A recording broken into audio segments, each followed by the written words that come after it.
ఆంధ్రప్రదేశ్లో municipal corporation ఎన్నికలకు సంబంధించి రంగం సిద్ధమవుతోంది. ప్రభుత్వం ఎన్నికల నిర్వహణకు సన్నాహాలు చేస్తున్నట్టుగా కనిపిస్తోంది. ఈ క్రమంలో వచ్చే ఎన్నికల్లో ఎవరెవరు ఎక్కడెక్కడ బరిలో ఉంటారు అన్న దాని మీద అనేక రకాల పేర్లు తెర మీదకు వస్తున్నాయి.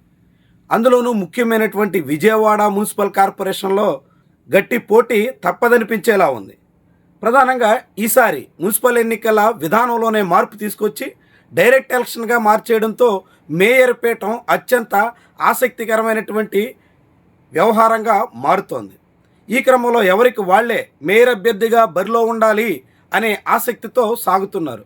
ఆ క్రమంలోనే మొన్నటి ఎన్నికల్లో బీసీ ఉమెన్కి ఎరదోడైనటువంటి సీటు ఈసారి జనరల్ కావచ్చు అనే ఆశావాహక దృక్పథంతో అనేక మంది ఉన్నారు. జనరల్ అవుతుందా, కాకుంటే జనరల్ ఉమెన్ అవుతుందా అన్న దాని మీదే స్పష్టత రావాల్సి ఉంది. ఈ క్రమంలో ఈసారి జనరల్ అయితే తన కుమారుణ్ణి బరిలో దింపాలి అని బోండా ఉమ గట్టిగా ప్రయత్నం చేస్తున్నారు. ఇటీవల తెలుగుదేశం పార్టీ నాయకత్వం ముందు తన ప్రపోజల్ కూడా పెట్టారు. అందుకు చంద్రబాబు సమ్మతించారు అని బోండా వర్గీయులు ప్రచారం కూడా చేసుకున్నారు. దానికి అనుగుణంగానే బోండా ఉమ కొంత హడావిడి చేయడం, నారా లోకేష్ను సైతం మెప్పించే ప్రయత్నం చేయడం ఇదంతా జరిగింది. మరి ఇప్పుడు డైరెక్ట్ ఎలక్షన్లో బోండా ఉమ తనయుడికి సీట్ ఇచ్చే అవకాశం ఎంత మేరకు అనే ప్రశ్న ఒకవైపు వినిపిస్తుండగానే రెండో వైపు ఈసారి తెలుగుదేశం పార్టీ తరపున విజయవాడ మేయర్ అభ్యర్థిగా వంగవీటి రంగా వారసులు తెర మీదకి రాబోతున్నారు అనే ఆసక్తికరమైనటువంటి చర్చ అయితే ముందుకొచ్చింది.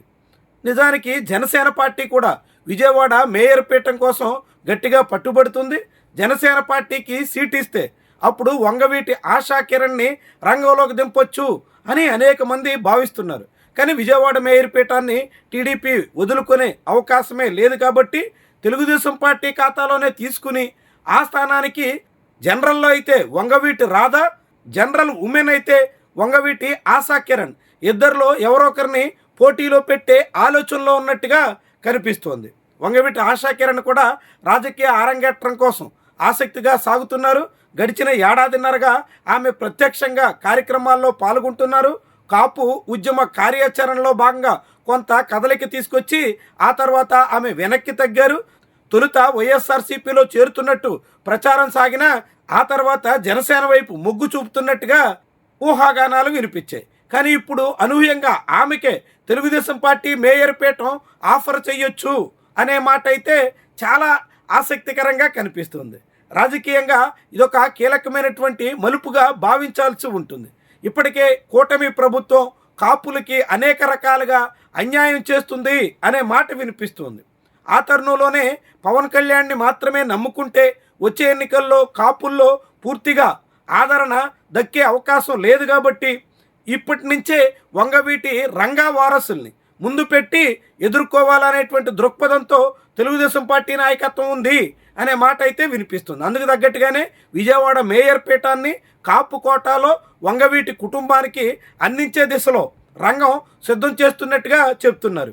ఈ క్రమంలోనే వంగవీటి రాధాకు ఎమ్మెల్సీ కానీ రాజ్యసభ కానీ ఏదోటి ఇస్తారు అనే ప్రచారం సాగినా అలాంటివి లేకుండా కాలయాపన చేసినట్టుగా భావిస్తున్నారు. అయితే నిజంగానే మేయర్ పీఠం వంగవీటి కుటుంబానికి ఇవ్వాలనుకుంటే దానికి చంద్రబాబు, నారా లోకేష్ ఎంత మేరకు సమ్మతిస్తారు?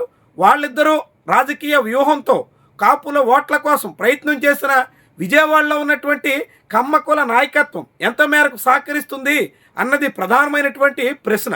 ఎందుకంటే విజయవాడలో సహజంగానే తెలుగుదేశం పార్టీలో కమ్మ ఆధిపత్యం కొనసాగుతూ ఉంది. ఇప్పుడు కూడా కూటమి తరపున 3 ఎమ్మెల్యేలు ఉంటే 3లో 2 కమ్మ నేతలే ఉన్నారు. ఈ తరుణంలో ఇప్పుడు కూటమి నుంచి బరిలో దిగే పరిస్థితి వస్తే ఖచ్చితంగా కమ్మ కులస్తులకు ఇవ్వాలనేటువంటి పట్టు అయితే చాలామంది ప్రదర్శించే అవకాశం ఉంటుంది. ఆ క్రమంలో అందరినీ సంతృప్తిపరిచి చంద్రబాబు ఎలా అడుగులేస్తారు అన్నది కీలకమైనటువంటి విషయం. ఒకవేళ ఎన్నికల ముంగిట టికెట్ ఇచ్చే క్రమంలోనే విభేదాలు వస్తే అది తెలుగుదేశం పార్టీకి కూటమికి చేటు తెచ్చే విషయంగా మారుతుందా అనేటువంటి ఆందోళన కూడా టీడీపీలో ఉన్నట్టుగా కనిపిస్తుంది. ఏమైనప్పటికీ ఇంకా ఎన్నికలకు మరికొంత కాలం ఉండగానే అప్పుడే విజయవాడ మేయర్ రేసు మాత్రం ఆసక్తికరంగా మారుతోంది. ఈ రేసులోకి వంగవీటి ఫ్యామిలీ నుంచి ఎవరినైనా తెలుగుదేశం పార్టీ ఎంట్రీ ఇప్పిస్తే మాత్రం అది మరింత ఆసక్తిగా మారేదానికి అవకాశం అయితే ఉంది. ఇదే క్రమంలోనే మచిలీపట్నంలో మేయర్ పీఠం మాత్రం జనసేన పార్టీలో చిచ్చు పెడుతున్నట్టుగా చెప్పాల్సి ఉంటుంది. ఇప్పటికే జనసేన పార్టీ మేయర్ సీటు కోసం బండి రామకృష్ణ గట్టి ఆశలతో ఉన్నారు. గడిచిన దశాబ్దం పైగా కాలంగా జనసేన పార్టీలో క్రియాశీలకంగా సాగుతున్న ఆయన వచ్చే ఎన్నికల్లో ఖచ్చితంగా మచిలీపట్నం మేయర్ పీఠాన్ని తానే దక్కించుకోవాలి అని గట్టిగా ప్రయత్నాలు చేస్తున్నారు. కానీ ఎట్టి పరిస్థితుల్లోనూ తనకు హామీ ఇచ్చారు కాబట్టి తనకే దక్కాలి అంటూ కొట్టే వెంకట్రావు రంగంలోకి వస్తున్నారు.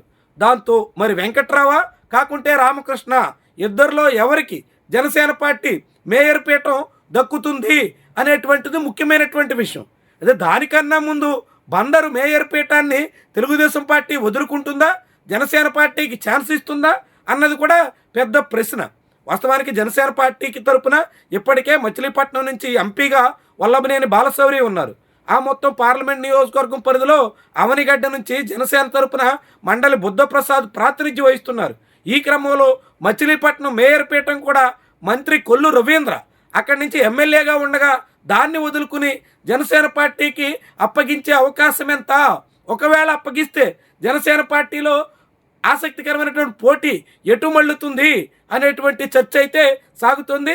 ఆ క్రమంలోనే పవన్ కళ్యాణ్ బర్త్డే కోసం ఏర్పాట్లంటూ తాజాగా జనసేన పార్టీ నిర్వహించినటువంటి సమావేశంలో మేయర్ పీఠం చుట్టూ చాలా పెద్ద రచ్చ అయితే సాగింది.